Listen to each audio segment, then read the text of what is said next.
Olá, eu sou Giovana Cunha e você está sintonizado no TV TST, o programa que leva até a sua casa toda semana tudo o que é notícia no Tribunal Superior do Trabalho. Limpeza arriscada. Hoje vamos conhecer a rotina dos profissionais que fazem verdadeiros malabarismos nas alturas.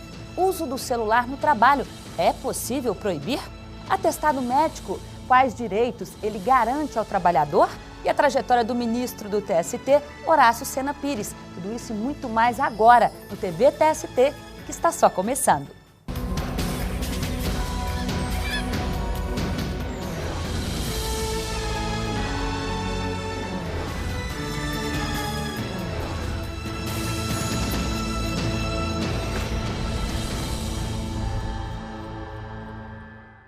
E para ficar bem informado, vamos às notícias que marcaram a semana no Tribunal Superior do Trabalho.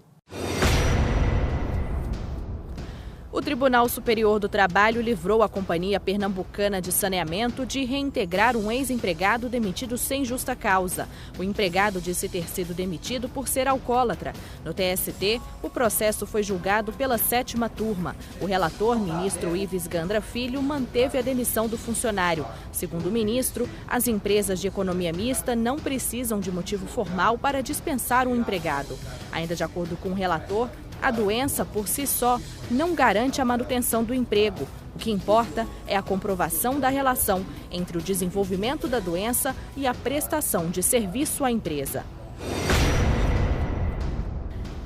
Em São Paulo, o Banco Santander demitiu sem justa causa o empregado portador do vírus HIV. O funcionário recorreu à Justiça do Trabalho pedindo a reintegração ao emprego sob a alegação de dispensa discriminatória. O relator do caso na primeira turma do TST, desembargador convocado, José Pedro de Camargo, ressaltou que mesmo não existindo relação entre a doença e a demissão, o TST tem reconhecido como ato discriminatório a dispensa imotivada de empregado soropositivo. O relator condenou o Santander a reintegrar o funcionário ao emprego. E se o banco descumprir a decisão no prazo de 48 horas, deve ser multado em R$1.000 por dia de atraso. As lojas Novo Mundo em Goiânia vão ter que contratar 108 trabalhadores que prestavam serviço de motoristas, mas não eram registrados como empregados. Eles eram autônomos. Durante a investigação do processo, o auditor fiscal do trabalho verificou que o transporte de mercadorias é atividade fim da empresa e a contratação de autônomos é ilegal.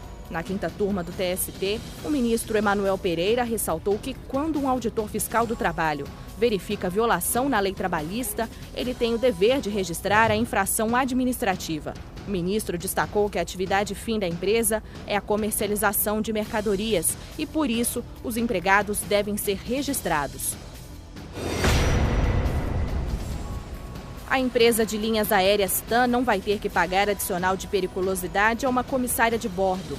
A trabalhadora dispensada sem justa causa entrou na justiça pedindo o pagamento do benefício por ficar exposta a agentes inflamáveis durante o reabastecimento da aeronave. Ao examinar o caso na 7ª turma, o relator do processo, o ministro Ives Gandra Filho, deu razão à empresa, destacando que a jurisprudência do TST entende que o pagamento do adicional de periculosidade é devido aos empregados que exercem diretamente atividades de abastecimento, o que não inclui os trabalhadores que permanecem dentro do avião durante o procedimento realizado na pista do aeroporto.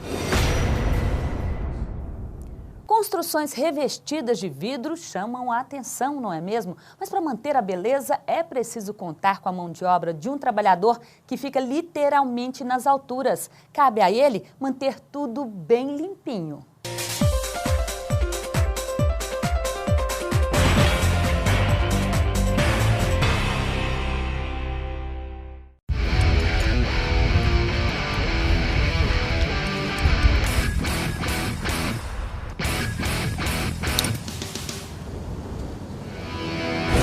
Em meio à paisagem, eles logo chamam a atenção. Não é todo mundo que trabalha a tantos metros do chão, literalmente nas alturas. No reflexo dos vidros espelhados, a imagem dos jauzeiros, trabalhadores que, para manter a limpeza em dia, arriscam a própria vida. Além do risco de quedas, a gente tem também riscos de parte, assim, isolamento, a falta de isolamento elétrico, né, de descargas elétricas do ambiente, e também a questão da insolação. Então, assim, os riscos, eles, na verdade, são vários. Há 3 anos, Antônio largou o trabalho no escritório para enfrentar os desafios do trabalho em altura. Eu era técnico de informática, só que, na verdade, me cansei do serviço, não tinha mais o que crescer, acabei saindo. Aí apareceu essa oportunidade de trabalhar nessa área e a remuneração até que é bem boa, né? É boa. Eu pensei que eu tinha medo de altura, né? Mas quando eu cheguei aqui, porque antes a gente sempre, na empresa a gente sempre chega no alto para ver se o cara tem coragem ou não. Eu não senti nada. Na verdade eu até gosto da altura. O que incomoda mais aqui no trabalho mesmo é só o sol. O restante, trabalho físico é bem leve. Mas a atividade oferece risco sim, e os funcionários precisam estar preparados para os problemas que podem aparecer. E por isso, ele não deixa de lado as normas de segurança, que, segundo ele, são a chave do sucesso. Qualquer problema, se o tempo fechou, qualquer sinal de chuva ou vento forte, a gente já imediatamente para o serviço.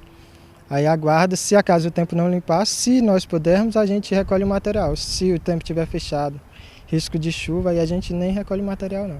Não vou falar que eu não tenho medo, eu tenho muito medo de todo o serviço que eu faço, de trabalhar em altura. Por isso mesmo eu uso todo equipamento, sempre verificando corda e também o cabo de aço, sempre tem que estar intacto. Se não tiver, eu já nem desço, porque quem tem que cuidar da minha vida mais do que qualquer um sou eu mesmo, né?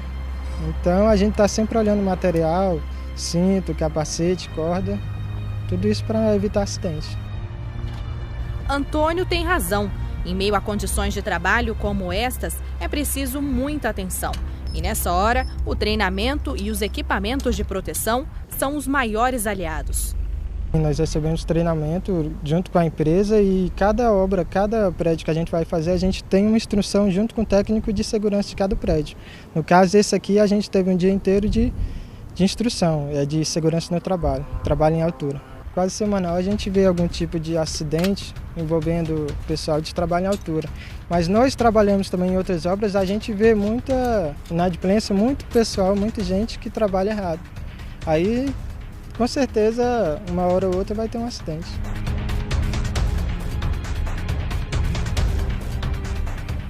A queda ainda é um dos maiores motivos para acidentes de trabalho no Brasil. Por isso, para realizar as atividades com segurança, os funcionários, antes de começarem os procedimentos, precisam colocar os equipamentos de proteção individual e utilizarem as cadeiras e os andaimes suspensos. Além, é claro, de checarem se as cordas e os equipamentos estão funcionando da maneira correta. As medidas de segurança ainda precisam ir além e atender às normas do Ministério do Trabalho. O empregado que trabalha em andaimes e cadeiras suspensas precisa receber treinamento específico e apresentar atestado médico que comprove que ele está apto para o trabalho. A empresa também precisa estar atenta a algumas especificações técnicas. Ela não pode oferecer andaimes ou cadeiras improvisados e nem danificados. Fornecer cinturão de segurança ligado a um cabo guia com travas, além de capacetes, luvas e outros EPIs. A empresa deve ainda isolar o local abaixo das fachadas de limpeza e fica proibido a limpeza ou manutenção de casas e prédios em dias com chuva ou vento, condições que podem trazer muita dor de cabeça para quem está lá em cima. Hoje, o trabalho em altura, ele já é considerado um trabalho de risco a partir dos 2 metros de altura. Então, o funcionário, para fazer uma limpeza, um outdoor, uma manutenção, numa fachada, num prédio, numa varanda ou qualquer situação como essa, ele tem que passar por esse treinamento. O risco, ele não é só para a pessoa que está ali fazendo o trabalho, é também para os outros que estão em volta. Por isso a área ela deve ser isolada, ela deve ser também trabalhada para que a segurança aconteça, não só para quem está exercendo a função, como também para as pessoas que estão ali envolvidas.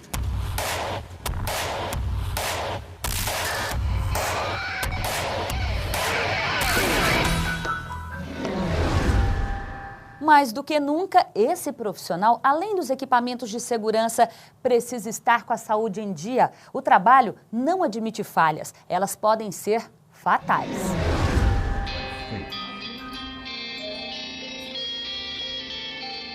Também nas alturas, mas nem com tanta segurança assim. Nem patrões, nem empregados se dão conta do risco que é fazer o serviço de limpeza de janelas de uma doméstica. Mas em todo o Brasil não são raros os flagrantes de faxineiras que se arriscam na limpeza de apartamentos e ficam praticamente penduradas do lado de fora para limpar os vidros. Tudo sem a menor segurança, negligência que pode levar à morte. A questão da empregada doméstica fazer o trabalho de limpeza de janelas, de vidros e, na verdade, ela não está apta para esse trabalho. Uma doméstica, ela é contratada para serviços domésticos e esse trabalho ele tem que ser a pessoa a ser contratada, ela tem que ser uma pessoa preparada para o trabalho em altura. Se por um lado a dona de casa tem que fiscalizar, do outro a empregada tem que tomar os cuidados necessários e evitar situações de risco.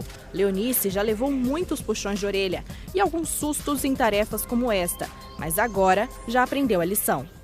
Tentar manter, uma distância boa, pano, rodo, até com uma vassoura mesmo, assim de longe, para evitar acidentes. Não ficar muito próximo da janela, sem que não tem tela de proteção. Como não tem tela, a gente usa um rodo, põe um paninho no rodo e passa nos vidros. Essa parte é perigosa, não na parte térrea, mas se for um segundo andar de uma casa, ou um apartamento, ou qualquer andar que não seja no térreo, ele tem que procurar, por exemplo, às vezes a pessoa ela debruça sobre a janela ou numa varanda, isso não deve acontecer. Ela é indicado que ela pegue, por exemplo, um rodo e use aí um paninho no rodo para que ela atinja até onde for possível o vidro, Porque ela realmente, essa questão de debruçar, às vezes as pessoas fazem e se arriscam e não deve ser feito. No Brasil, não existe lei de prevenção de acidente de trabalho para o empregado doméstico. Foi arquivado no Congresso Nacional um projeto de lei que proibia a limpeza de fachadas e janelas em prédios com mais de 4 andares e determinava o pagamento de multa para o empregador que infringisse a norma. Sem lei específica, vale para as domésticas as mesmas regras dos demais empregados. Se o patrão não tiver regularizado a contratação da trabalhadora, ela deve entrar com ação na Justiça do Trabalho. Em primeiro lugar, ter a sua carteira assinada, ter a sua inscrição junto ao INSS, para que seja recolhido seja feito todas as deduções previdenciárias, para que no mínimo ele tenha direito ao auxílio-doença. Então, hoje em dia, se ele não tiver a carteira assinada, se for, por exemplo, uma diarista que mesmo que não faça um trabalho doméstico, que ela pague a contribuição individual para ter direito aos demais benefícios. Então, para nunca esquecer que na maioria das vezes uma diarista pensa, eu tenho uma remuneração mais interessante se eu não tiver um vínculo de trabalho. Qual seria a solução para ela? Pagar como contribuinte individual, recolher as contribuições previdenciárias para ter direito a todos os benefícios.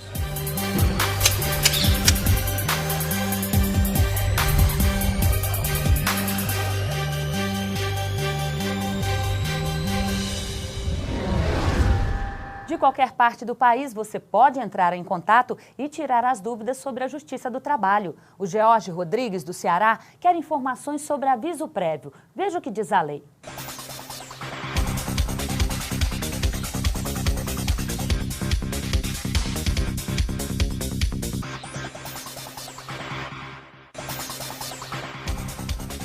O que é o aviso prévio? O aviso prévio é a comunicação da rescisão do contrato de trabalho por uma das partes, empregador ou empregado, que decide extingui-lo com antecedência de no mínimo 30 dias. O aviso prévio pode ser trabalhado ou indenizado, fica a critério do empregador. Nos casos de aviso prévio trabalhado em demissão sem justa causa, o empregado pode optar em ter uma redução de 2 horas diárias na jornada ou ainda 7 dias corridos ao final do período. O aviso prévio é um tempo que a lei confere para a empresa e para o empregado para que ele possa, no caso do empregado e em demissão sem justa causa, ele procurar um novo emprego e para a empresa a oportunidade e o tempo necessário para encontrar outro funcionário que ocupe a vaga no caso de pedido de demissão. Como calcular o tempo de aviso prévio? O prazo deve ser proporcional aos anos trabalhados. Quem tem 1 ano de emprego mantém o prazo de 30 dias, mas a cada ano, a mais de contrato, são acrescentados 3 dias ao aviso prévio. O prazo máximo é de 90 dias para os casos de funcionários que trabalham há mais de 20 anos na mesma empresa, com carteira assinada. O aviso prévio indenizado, ele acontece no caso da pessoa ou da empresa não querer que o funcionário demitido continue trabalhando no tempo de aviso prévio, que é o tempo que o empregado tem para poder procurar outro emprego, e no caso do empregado não querer continuar trabalhando na empresa por já ter encontrado um outro emprego e sendo esta a causa de demissão, de pedido de demissão, para ele poder, ele terá que indenizar a empresa com desconto na rescisão da remuneração equivalente ao período. O empregado é obrigado a cumprir o aviso prévio? Quando o empregado pede demissão, ele não é obrigado a cumprir o aviso prévio trabalhado, mas deverá remunerar o empregador pelo período de 30 dias, ou seja, indenizará o aviso prévio com 1 mês de salário, que pode ser deduzido das verbas rescisórias na rescisão do contrato. Nos casos de demissão sem justa causa, a empresa pode optar por indenizar ou dispensar o funcionário. No caso do empregado pedir demissão e não querer cumprir o aviso prévio, ele vai ter o desconto na rescisão da remuneração equivalente ao período de aviso prévio. O aviso prévio conta como tempo de serviço? O aviso prévio dado pelo empregador, tanto trabalhado quanto indenizado, o seu período de duração integra o tempo de serviço para todos os efeitos legais, inclusive reajustes salariais, férias, 13º salário e indenizações. É como se fosse um período normal de contrato de trabalho, sendo que nesse caso o empregado ele tem ciência de quando ele vai ser desligado da empresa. Só que no curso do aviso prévio, se ocorrer algum caso que necessite de licença do empregado, ele tem direito à licença dentro do período. E, indo além, se acontecer algum caso que garanta-lhe a estabilidade ou por acidente de trabalho, ou por gravidez, no caso de mulher, ela tem direito à estabilidade relativa à causa que deu o ensejo à licença.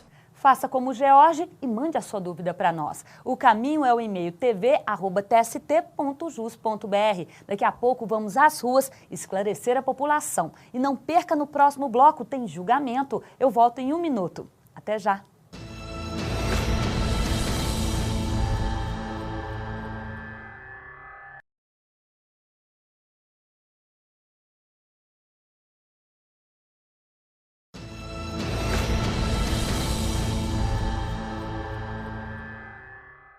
O assunto agora é atestado médico. Veja o que diz a súmula 15 do TST. A súmula número 15 do TST diz que a justificação da ausência do empregado motivada por doença para a percepção do salário enfermidade e da remuneração do repouso semanal deve observar a ordem preferencial dos atestados médicos estabelecida em lei.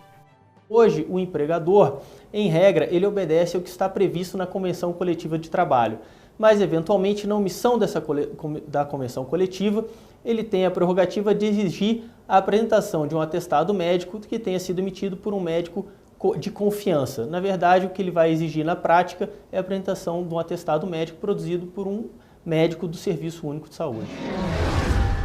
Vamos ao julgamento que foi destaque no Tribunal Superior do Trabalho. Entenda o caso na reportagem.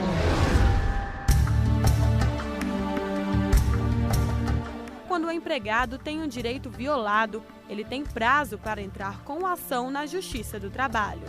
A Emenda Constitucional 45 de 2004 alterou a Constituição da República. Até 2004, o prazo para o trabalhador entrar com ação na Justiça era de até 10 anos após a rescisão contratual. A partir de 2004, o empregado só pode fazer isso até 3 anos após o fim do contrato. Em São Paulo, a ex-empregada de uma empresa de telecomunicações entrou na justiça pedindo indenização por dano moral e material antes da alteração da Constituição da República. Mas, na primeira instância, o pedido foi negado. A funcionária, então, recorreu à seção 1 de dissídios individuais do TST. O relator do processo, ministro Brito Pereira, afirmou que nos casos de lesões ocorridas antes da alteração da Constituição da República, a prescrição a ser observada é a do Código Civil. Além disso, pedidos de indenização por dano moral decorrentes da relação de emprego é competência da Justiça do Trabalho, o que antes levava a muita discussão. Acompanhe agora a decisão dos ministros do TST. Relator excelentíssimo senhor ministro Brito Pereira. Embargos em recurso de revista 22.300 de 2006. O julgamento deste processo foi suspenso em virtude de vista regimental concedido ao excelentíssimo senhor ministro Renato Lacerda Paiva, após o excelentíssimo senhor ministro relator ter conhecido e negado provimento ao recurso de embargos. Neste processo, há impedimento do excelentíssimo senhor ministro Luiz Corrêa da Veiga. A palavra ao ministro Renato. Senhor presidente, trata aqui de prescrição, dano moral e material decorrente de relação de emprego, pedido de indenização em razão de perdas nos proventos da complementação de aposentadoria. Trata-se de recurso de embargos, interposto pela reclamante contra a acordo da 8ª turma, proferido em sede de embargos de declaração, que não conheceu do recurso de serviço do reclamante quanto ao tema danos morais e materiais e prescrição trabalhista. O recurso vem por divergência jurisprudencial, além de indicação de vários dispositivos constitucionais e infraconstitucionais. O excelentíssimo ministro relator do feito propõe em seu voto conhecimento do recurso de embargo por divergência e no mérito do seu desprovimento, entendendo aplicável a prescrição prevista no artigo 7º, 29 da Constituição Federal. Ao que se depreende dos autos, conforme trecho transcrito ao Código Regional, trata-se a hipótese de pedido de indenização por danos morais e materiais com fundamento em perda nos proventos da complementação de aposentadoria decorrentes do contrato de trabalho cuja extinção ocorrera em 31 de 10 de 96. A presente ação foi ajuizada em 27 de 11 de 2002. A turma entendeu que a hipótese atrai a aplicação da prescrição trabalhista bienal nos termos do artigo 7º, 29 da Constituição Federal, razão pela qual não conheceu do recurso de revista da autora. O cerne da questão reside em definir com precisão se o prazo prescricional para ajuizar a reclamatória trabalhista, postulando a indenização por danos morais e materiais, decorrente de perdas nos proventos da complementação de aposentadoria, deve ser do Código Civil ou previsto para ações trabalhistas, assentado no referido artigo 20, inciso 29 do artigo 7º da Constituição. A SDI 1 vinha aplicando a regra de transição apenas nos casos de acidente de trabalho, doença ocupacional, não o fazendo em relação à responsabilidade civil decorrente de outros fatos atinentes à relação de emprego.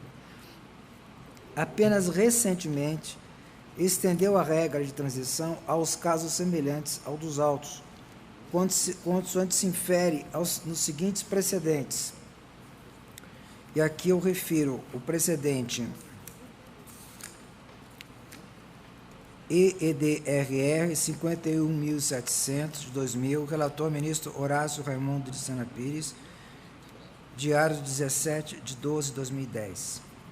Também o precedente EEDRR 156.240 de 2005, da ministra Rosa Maria Weber. Na hipótese, colhe-se do acordo regional, conforme já considerado neste voto, que o ilícito ocorreu antes da vigência do novo Código Civil, em 31 de 10 de 96, e a presente ação foi ajuizada em 27 de 11 de 2002, antes, portanto, da emenda constitucional 45 e da vigência do Código Civil 2002. Na ocasião, vigia, portanto, o prazo prescricional vintenário do artigo 177 de 1916. Assim, tendo sido a ação juizada dentro do prazo prescricional de 20 anos, contada a data da lesão, sequer a falar na aplicação da regra de transição, não havendo prescrição a ser declarada no presente caso. Então, senhor presidente, na verdade, a minha vista se deveu ao fato de que, em determinada sessão, o que me parece, esta sessão referida no primeiro precedente, 17 de 12 de 2010, se debateu exaustivamente essa questão e se entendeu por uma maioria significativa de estender a regra de transição para as pretensões que se pretende dano moral e material decorrente de outros fatos relativos à relação de trabalho. Esclareço que naquela ocasião, senhor presidente, fiquei vencido, mas a partir de então passei a me submeter a esse entendimento. Conheço e dou o provimento para determinar o retorno à vara do trabalho. Vossa Excelência, ministro Renato, conhece dos embargos, dá provimento para determinar o retorno dos autos à vara do trabalho. Esse realmente não é nova, essa lista regimental. Depois dela, fiz a pesquisa para renovar, e até um daqueles precedentes que o eminente ministro Renato traz, eu também já agreguei. E, portanto, estou, como Sua Excelência, agora mais confortável ainda, mais confortável com Vossa Excelência, estou conhecendo, por divergência jurisprudencial e no mérito, provendo para determinar o retorno dos autos à vara do trabalho, afastando-se, portanto, a prescrição, adotando mesmo a diretriz da regra de transição. É assim que o voto, senhor presidente.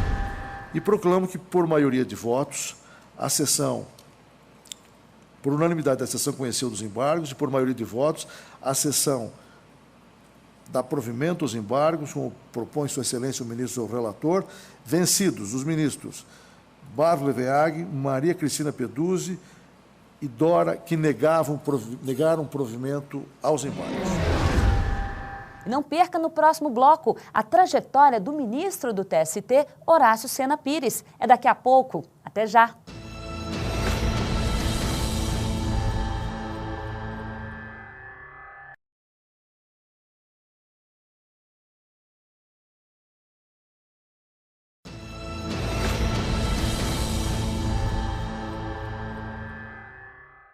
Hora do telespectador marcar presença no TV TST. A dúvida é sobre o uso do celular no trabalho. Eu era vendedora numa loja de shopping e era proibido usar aparelho móvel. Isso é certo? Isso faz parte do poder diretivo da empresa e ela pode exigir que o trabalho não seja prejudicado, não seja interrompido por ligações externas feitas em telefone móvel. Recados urgentes ou eventuais comunicações que tenham que ser feitas imediatamente ao empregado podem ser feitas de outras maneiras, até pelo telefone fixo do próprio empregador. De forma que eu acho que o empregador, neste caso, tem razão e pode impedir que seja utilizado o telefone móvel durante o horário de trabalho. 46 anos dedicados à interpretação das leis. Só a magistratura trabalhista dedicou 39 anos da vida. E agora, perto de completar 70, ele se despede do Tribunal Superior do Trabalho.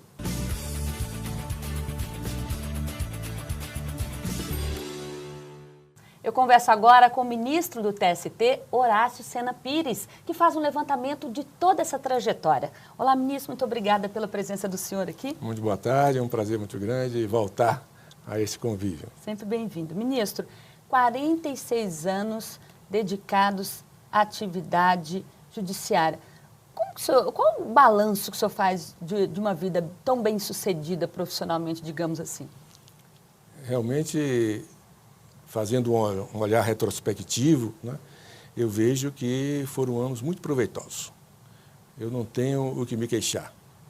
Apesar de preterições, de desenganos que todo mundo passa, né, a soma total é altamente positiva, principalmente porque encerro a minha carreira no Tribunal Superior do Trabalho, que é o órgão de cúpula do Judiciário Trabalhista, ao qual eu não ambicionei.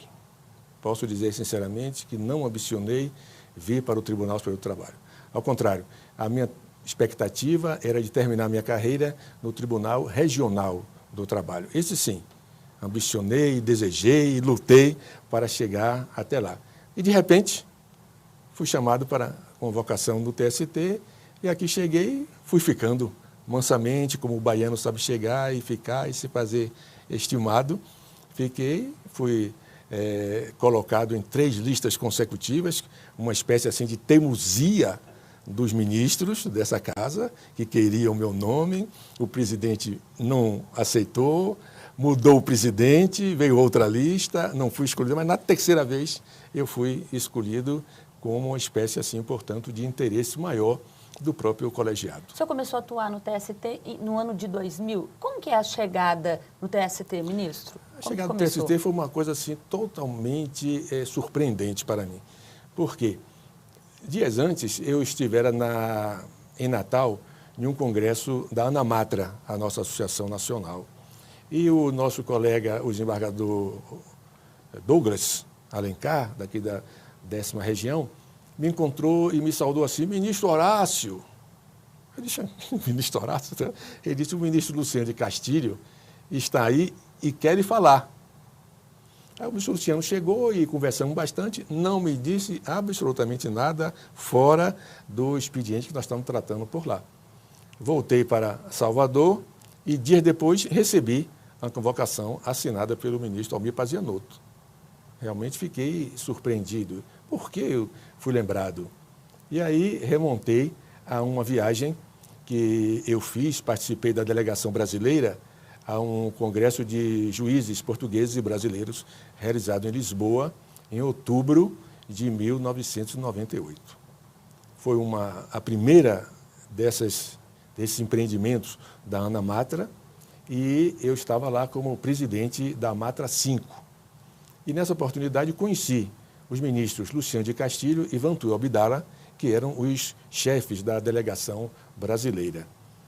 E, de repente, o presidente da ANAMATRA me diz: olha, você vai participar de uma mesa como moderador e vai apresentar o ministro Castilho. Eu disse: mas eu não tenho assim dados do ministro Castilho, estou conhecendo agora. Ele disse: não, você é muito bom de prosa e tal, veja aqui os dados. Me deu alguns dados e realmente eu me excedi até, parecia que eu era amigo do ministro Castilho há muitos anos. Mas como é uma figura sedutora, cativante, né, eu o apresentei e dali fizemos uma boa amizade com o ministro Vantuil Abdala também. Isso fez com que, quando o tribunal resolveu fazer aquele grande mutirão, convocando 17 juízes dos tribunais regionais, hoje desembargadores, eu fui incluído naquele meio. E me surpreendi. Mais surpreso fiquei aqui quando cheguei e me disseram: não, você não vai participar do mutirão, você vai ocupar a cadeira que está sendo desocupada pela aposentadoria do ministro Ursulino Santos Filho. Então, eu vim imediatamente para ocupar uma cadeira de ministro, podemos dizer assim, e participei da terceira turma e com o ministro Carlos Alberto e o ministro José Luiz Vasconcelos. Agora, ministro, é incrível, eu estou aqui ouvindo o senhor falar e já entrevistei outros ministros também, é a memória de um ministro. O senhor consegue guardar nomes, como consegue guardar leis. Isso é próprio de quem assume um cargo tão importante como de ministro? O senhor também tem várias leis na memória. Como é que é isso? É um exercício diário, ministro? Não, eu creio que são coisas importantes. Né? Na medida que sejam as coisas importantes que acontecem, sejam fatos, sejam leis, nós vamos acumulando aquela memória. Agora, eu realmente reconheço que tenho uma boa memória. Se a senhora me quiser até perguntar quem foi o imediato da frota de Cabral, que chegou ao Brasil, eu sei quem é. Então, porque estudei essas coisas de história e guardo na viva memória, né? Ainda hoje. E todos os fatos eu vou acumulando, não tenho um diário. Eu acho que até agora eu vou vou me dedicar agora, nesses tempos de mais ou menos ociosidade, a escrever algumas coisas que estão ainda muito vivas na minha memória. Agora, a ociosidade é meio difícil falar em ociosidade com o senhor, depois de 39 anos dedicados à justiça trabalhista. Por que o senhor escolheu logo a justiça do trabalho? O que levou o senhor a definir por essa área de atuação? Eu tive, na Faculdade de Direito da Universidade Federal da Bahia, os mais importantes mestres do direito do trabalho. Podemos dizer que a Bahia resume o que nós chamamos da Escola Baiana de Direito do Trabalho. Ali nós tivemos o início do direito do trabalho. Já na década de 30 do século passado, Orlando Gomes escrevia um dos primeiros livros de direito do trabalho, que foi sobre convenção coletiva. E o meu professor, e depois meu paraninfo, foi o professor, o grande mestre catedrático, José Martins Catarino, né? Autor de inúmeros livros, pessoa altamente politizada, um socialista assim, catedrático, podemos dizer, daquele estilo socialismo catedrático. E o assistente dele era um desembargador do nosso tribunal, também um excelente, um mestre extraordinário, que foi o professor Elson Guimarães Gottschalk. Elson Guimarães Gottschalk escreveu com Orlando Gomes um curso de Direito do Trabalho que deve estar aí em mais de 20 edições até hoje, sempre, né, reeditada com muita proficiência. É um livro básico de todas as gerações de nós todos da Justiça do Trabalho. Quer dizer que no caso do senhor em especial, então, os mestres tiveram aí um peso todo peso importante muito nessa grande. escolha. O professor Elson Gottschalk, com quem eu me aproximei bastante, ele me acompanhou, inclusive, quando eu fui fazer o concurso. Ele fez questão de ter vários encontros e me orientar, e, inclusive, foi assistir a minha prova oral, ficou presente, e quando eu terminei, ele disse: eu posso ir embora porque você já está aprovado. Se alguém lhe der menos de 8 aí, eu venho para brigar. Pois é, mas vamos fazer uma análise sobre isso que o senhor está falando. Uma trajetória de sucesso, o senhor tem aí o exemplo dos mestres. Como é que é hoje? O senhor acha que isso está acontecendo nas faculdades hoje em dia, ainda? Infelizmente, não. O professor hoje é muito mal remunerado. Naquele tempo, não era uma grande remuneração, mas como meu pai dizia, que meu pai também foi professor da escola técnica a vida inteira, ele dizia que sem um mínimo básico de dignidade do professor, ele não pode se dedicar inteiramente. Uhum. Então, nós vemos hoje, a universidade, né, não tem uma dedicação exclusiva dos seus professores. Não tem professores que possam viver da academia. E isso é muito importante, que eles possam viver. Encontramos na Europa, nos Estados Unidos, universidades que os professores residem lá, moram lá, né? Morejam inteiramente, todos os dias estão passando, cada um tem seu gabinete, onde atende os alunos, né? Na Faculdade de Direito da Bahia, quando foi inaugurada em 61, tem lá os gabinetes dos catedráticos. Os catedráticos tinham seu gabinete para atender e trabalhar durante o dia, quer dizer, eles se dedicavam muito mais. Bom, pelo jeito, na faculdade não faltam momentos que marcaram a vida do senhor. E na trajetória como advogado, como juiz e como ministro? O que mais marcou a vida do senhor? Olha, eu formei em 65, imediatamente fiz o concurso, tanto que em setembro de 66 eu já estava concursado, aprovado, nomeado e empossado promotor de justiça. Aí eu fui para o interior da Bahia como promotor de justiça de primeira instância.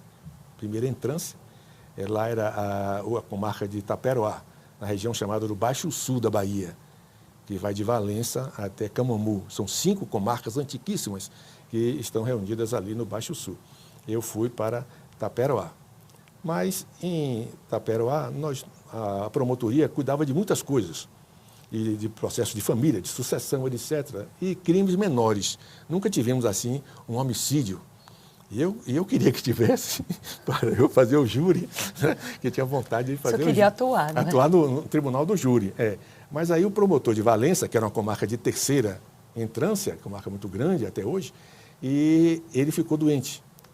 E aí ele me pediu se eu poderia fazer a sessão do júri. Eu imediatamente me ofereci. E fui nomeado pelo procurador-geral para fazer a sessão do júri, né? Aí eu me dediquei, estudei os processos.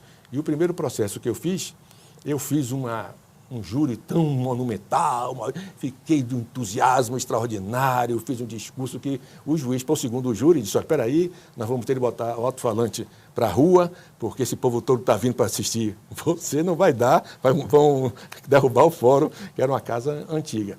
Então, fiquei muito animado com aquilo, e o promotor, que não gostava de fazer júri, fez um ofício ao procurador-geral, dizendo, nasce uma nova estrela da tribuna do júri e tudo mais. E eu fiquei marcado lá na Procuradoria-Geral, tanto que comecei a fazer júri nas outras comarcas. Nunca tive na minha comarca propriamente, mas fiz muitos júris em Valença, em Camambu e em Nilo Peçanha. Ministro, uma entrevista é pouco para tanta experiência de vida. Eu acho que a gente tem que pensar em fazer um livro dessa trajetória de sucesso. Eu quero desejar para o senhor sucesso, muita paz, muita saúde nessa próxima trajetória de vida do senhor. Agradecer todos os momentos que a gente passou juntos aqui no TVTST e agradecer pela pessoa do senhor, que a gente teve a oportunidade de conviver por um bom tempo, que é um ministro magnífico para a gente também, que a gente vai guardar de uma forma muito especial. Queria agradecer o senhor e dedicar tudo de bom para o senhor, viu? Eu só quero terminar dizendo o seguinte, que na nossa formatura, os colegas me escolheram para formular as orações da missa gratulatória, que foi na igreja do Mosteiro de São Bento. E uma das orações que eu formulei, eu dizia assim, que Deus não nos permita que os fracassos, os desenganos,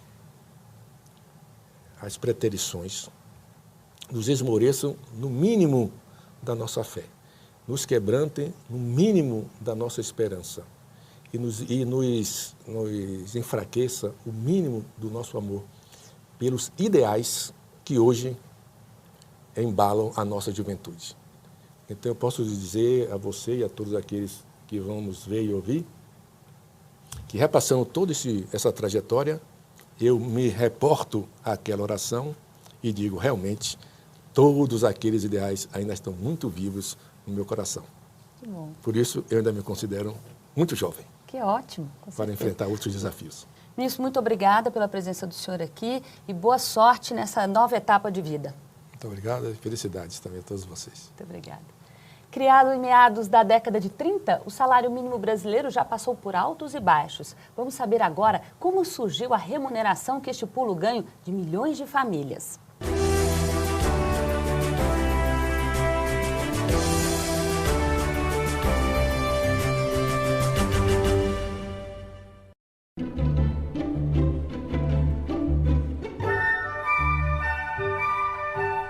O salário mínimo surgiu no Brasil em meados da década de 30.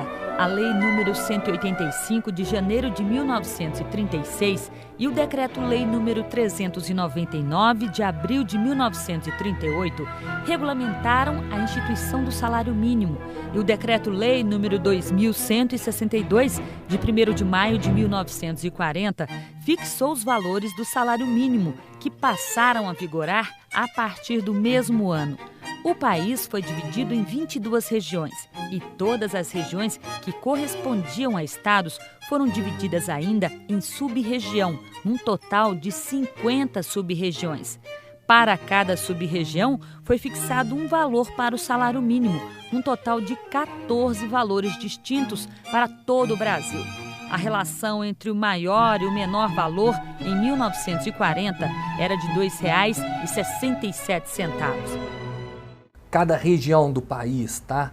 As necessidades, elas devem atender às necessidades de alimentação, habitação, vestuário, higiene e de transporte, tá? Além disso, o custo de vida entre as várias regiões eram diferenciados, tá? Então eu não tinha um salário mínimo único. Nessa época, o salário mínimo, por exemplo, no Rio de Janeiro, ele era 3 vezes superior ao salário mínimo do Nordeste. E em julho de 1943, foi dado um primeiro reajuste, seguido de um outro em dezembro do mesmo ano. Estes aumentos, além de recompor o poder de compra do salário mínimo, reduziram a razão entre o maior e o menor valor para R$ 2,24, já que foram diferenciados com maiores índices para os menores valores.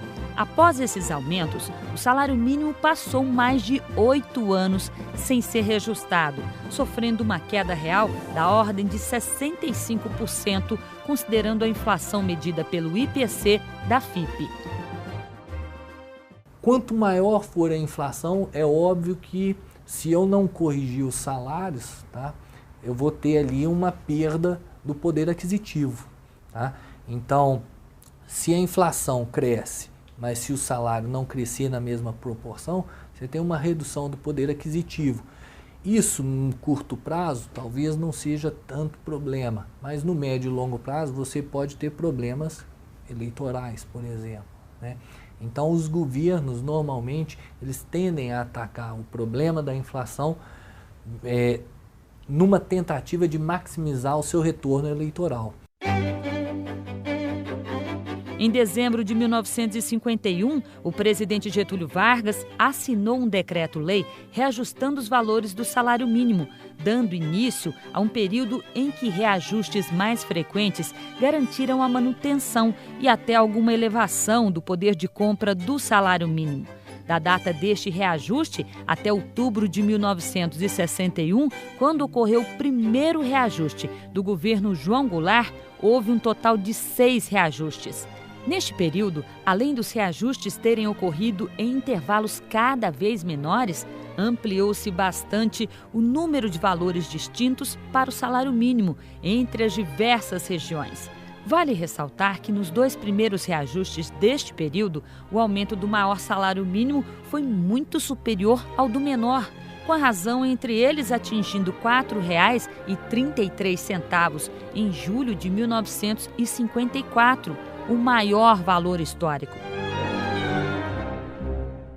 O entender da lei de salário mínimo também passa por entender por essa visão de tentar fazer a correção do poder de compra do salário. A partir de 1962, com a aceleração da inflação, o salário mínimo voltou a perder seu poder de compra, apesar dos outros 2 reajustes durante o governo de Goulart. Após o golpe militar, a política de reajustes do salário mínimo foi modificada, abandonando a prática de recompor o valor real do salário no último reajuste. Passou a ser adotada, então, uma política que visava manter o salário médio e aumentos reais só deveriam ocorrer em caso de ganho de produtividade. Os reajustes eram calculados levando em consideração a inflação esperada, o que resultou em uma forte queda salarial decorrente da subestimação da inflação por parte do governo. Na década de 60, no milagre econômico brasileiro, você teve, né, a economia cresceu muito porque os investimentos eram muito fortes, tá? Mas você cresceu o bolo, mas não distribuiu. Então, embora de um lado você aumentou o investimento, de outro você não aumentou o consumo. De 1975 a 1982, os reajustes do salário mínimo elevaram gradualmente seu poder de compra, com um ganho real da ordem de 30%. Em 1979, os reajustes passaram a ser semestrais e em valores que correspondiam a 110% da variação do INPC.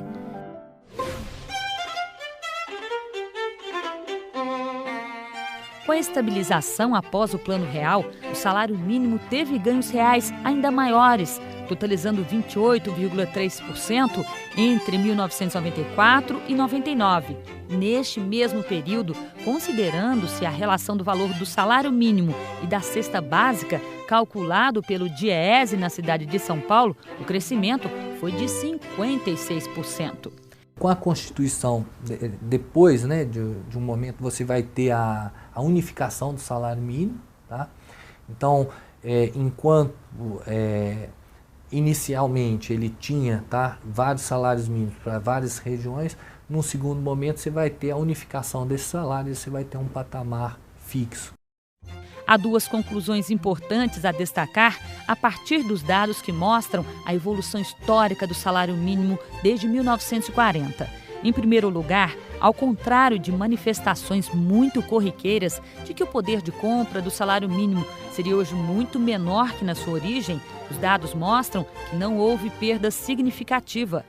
Se você pega, aí já pensando, tá, no período mais recente, pegando da década de 90 para cá e principalmente depois do Plano Real, você teve um ganho expressivo, tá, em termos de aumento de poder de compra do salário mínimo. Então, no início do Plano Real, o salário mínimo ele era em torno de 64, em torno aí de R$ 65 reais, tá? E hoje o salário mínimo ele está em torno de 622. É óbvio que o crescimento inflacionário nesse período não foi superior ao crescimento que você teve de salário mínimo. E isso favorece com que você tenha aumento de compra, né, das famílias, e esse aumento de compra das famílias pode até gerar um ciclo de investimento posterior, né, que gera um ciclo de crescimento maior. E não deixe de acompanhar as decisões do Tribunal Superior do Trabalho no Twitter, no Facebook, no YouTube e em tempo real. Acesse o site tst.jus.br.